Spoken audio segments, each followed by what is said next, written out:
Аяғы ауыр бота сәбиінің жынысын анықтады. Қосылайық жобасының атышулы қатысушысы Ақбота дүркіретіп кендір пати ұйымдастырып, қалың көпшілікке болашақ баласының жынысын жария етті. Шерханды тастап ажырасып кеткен бота қызымыз Таиландта болашақ сәбиінің жынысын анықтайтын шара жасады. Ондағы қызықты сәттерді Instagram парақшасында жария етті. Атқа мінер ме, әлде кестетігер ме? Әппақ бота қызымыз болашақ сәбиіне қатысты жағымды жаңалығымен бөлісті. Аталған шара Таиланд елінде орын алды. Бірақ бота құрсағындағы баласының жынысын айтпады. Оны әзірге құпия ұстады. Ақбота нәрестенің жынысы жазылған конвертті досына берді. Және оны Қазақстанда ашуды жоспарлап отыр. Желі қолданушылары да Ақботаны жарыса құттықтап, ақ тілектерін жаудырды.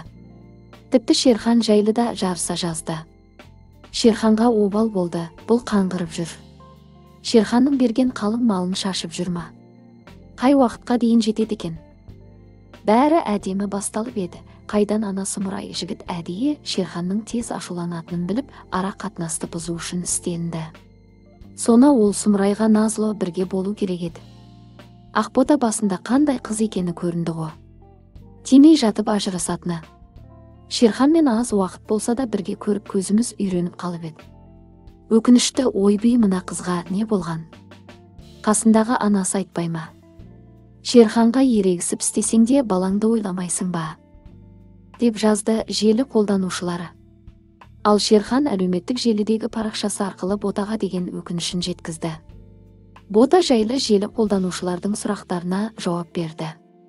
Өкінішің бар ма, Шерхан? Осы кезде бұлай жасамау керек еді дегендей. Шерхан: әрине, бірақ өкінгеннен ештеңе өзгермейді. Әрқашан біздің дегеніміз қалағанымыз бола бермейді. Түсінейікші, деп жазды көзіне жас алған Шерхан.